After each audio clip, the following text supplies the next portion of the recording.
క్రీస్తు ప్రభువునందు మాకు అత్యంత ప్రియులైన మీ అందరికీ లైఫ్ చర్చ్ వైజాగ్ నుండి శుభములు. ప్రియులారా, ప్రతిదినము ఈ లైఫ్ చర్చ్ వైజాగ్ నుండి హోప్ ఫర్ టుడే సందేశాలు మీకు అందించడానికి దేవుడు మాకు ఇస్తున్న కృపను బట్టి దేవునికి స్తోత్రాలు చెల్లిస్తూ ఈరోజు హోప్ ఫర్ టుడే సందేశంలోనికి మిమ్మల్ని ప్రేమపూర్వకంగా ఆహ్వానిస్తూ ఉన్నాను. ఈరోజు ఆదికాండము 31వ అధ్యాయం 42వ వచనాన్ని మీ ముందు ఉంచుతూ ఉన్నాను. నా తండ్రి దేవుడు, అబ్రాహాము దేవుడు, ఇస్సాకు భయపడిన దేవుడు నాకు తోడై ఉండని ఎడల నిశ్చయముగా నీవు నన్ను వట్టి చేతులతోనే పంపివేసియుందువు. దేవుడు నా ప్రయాసమును నా చేతుల కష్టమును చూచి పోయిన రాత్రి నిన్ను గద్దించెనని లాబానుతో చెప్పెను. ఈ మాటలు యాకోబు పలుకుతున్న మాటలు. యాకోబు పద్దనరాములో లాబాను బెతూయేలుల ఇంట 20 సంవత్సరాలు కొలువు చేశాడు. ఆ కొలువు కాలము సంపూర్తి అయిన తర్వాత యాకోబు తన స్వదేశానికి తిరిగి వెళ్ళిపోతున్న సమయంలో హృదయం నిండా దేవుని పట్ల కృతజ్ఞత నిండిన స్థితిలో యాకోబు పలుకుతున్న మాటలవి. ఆ 20 సంవత్సరాల కొలువు కాలంలో యాకోబు జీతాన్ని 10 సార్లు వాళ్ళు తగ్గించారట. ఇంకా ఎన్నెన్నో అవమానకరమైన విషయాలు యాకోబు పట్ల జరిగించిన స్థితిగతులు మనం వాక్యంలో చదువుతాం. అలాంటి స్థితి అంతటి నుంచి దేవుడు విడుదలనిచ్చి లాబాను బెతూయేలుల ఆస్తి కంటే కూడా విస్తారమైన ఆస్తిని, విస్తారమైన పశు సంపదను యాకోబుకిచ్చి దేవుడు తిరిగి తన స్వదేశానికి పంపించబోతున్నాడు.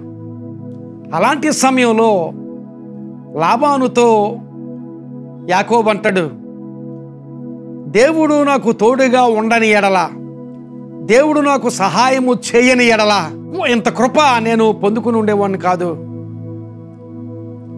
మీరు ఎన్నోసార్లు నా జీవితం పట్ల, నా పట్ల అవమానకరమైన కార్యాలు చేశారు, మోసపూరితమైన కార్యాలు చేశారు. కానీ దేవుడు నా పట్ల కృప చూపకపోతే ఇంత విస్తారమైన ఆశీర్వాదం నాకు దొరికి ఉండేది కాదు అని యాకోబు అక్కడ పలుకుతున్న మాటలు నిజమే. యాకోబు చిన్న చూపు చూపబడ్డాడు, మోసం చేయబడ్డాడు. చాలాసార్లు తనకు రావలసిందే పొందుకొనలేని స్థితిలో నిలవబడ్డాడు. ఎంతో ప్రతికూలమైన స్థితిగతుల మధ్య నిలవబడి 20 సంవత్సరాలు సహనంతో, ఓపికతో కనిపెట్టి అక్కడ పద్దనరాములో ఉండిన స్థితి మనం గమనించగలం.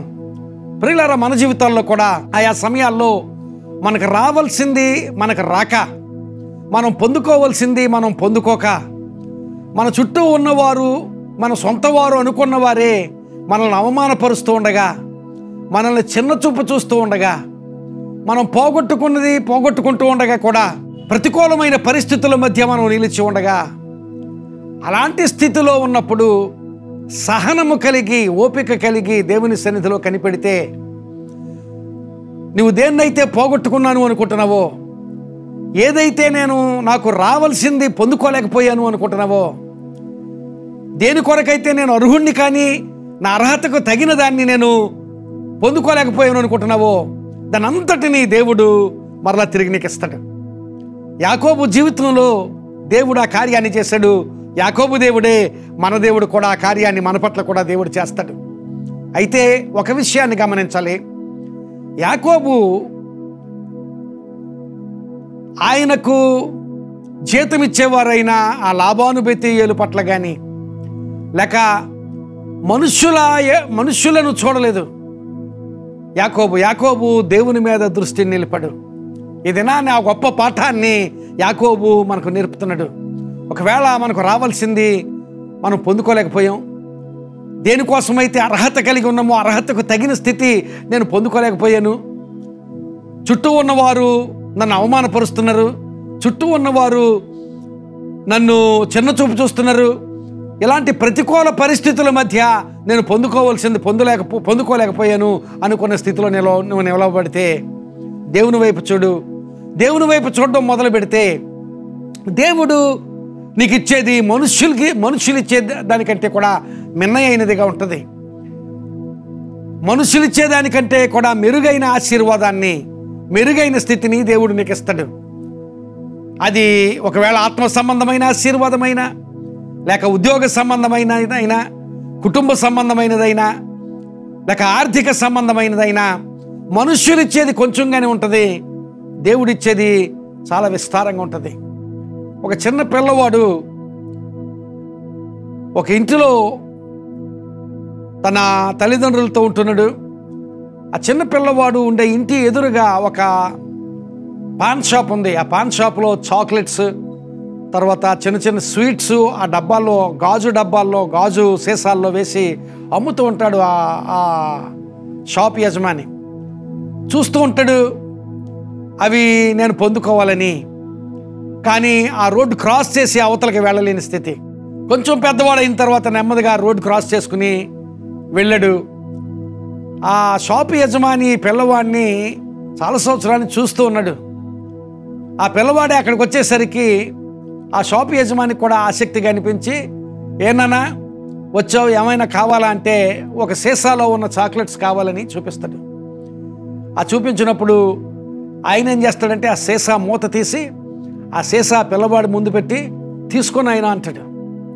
తీసుకోడు. పర్వాలేదు తీసుకో, ఎన్ని కావాలంటే అన్ని తీసుకో అంటాడు. తీసుకోడు.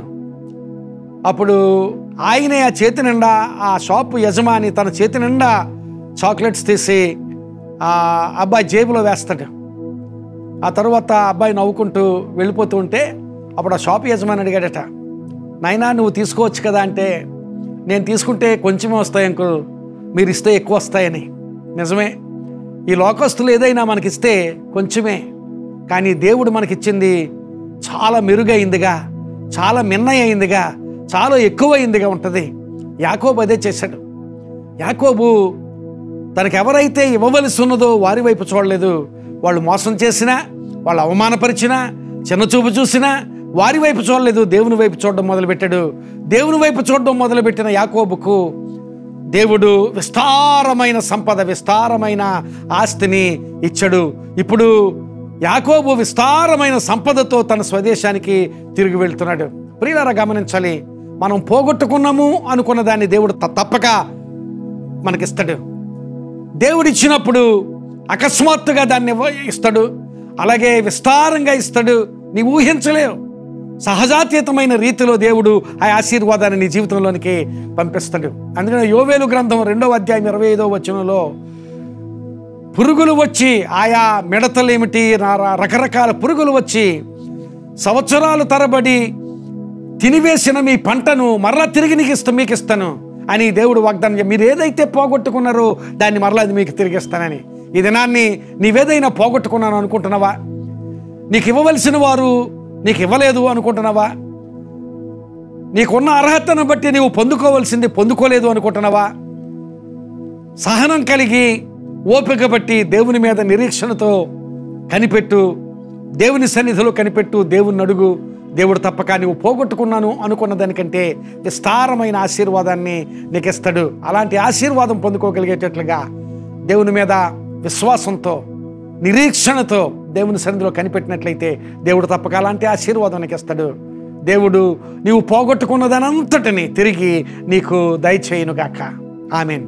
ప్రార్థన చేసుకుందాం. కృప కలిగిన మా ప్రభువా, ఈ మాటలు విన్న వీరందరినీ ఆశీర్వదించండి.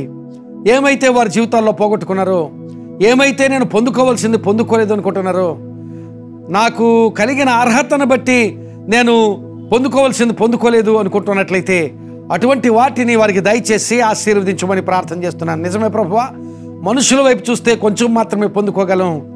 ప్రభువా, నీవిస్తే చాలా విస్తారమైన ఆశీర్వాదం ఇస్తావు ప్రభువా. అలాంటి ఆశీర్వాదం ఈ బిడ్డలందరికీ దయచేసి నీ దీవెనలతో వారి జీవితాలు నింపుమని ప్రార్థన చేస్తూ, అట్టి దీవెన వారికి, వారి కుటుంబాలకు దయచేయమని, వారి అవసరతల్లోనూ సమస్యల్లోనూ మీ సహాయం దయచేయమని ప్రార్థన చేస్తూ యేసు నామమున అతి మిక్కిలి వినయముగా బ్రతిమిలాడి వేడుకుంటున్నాం తండ్రి.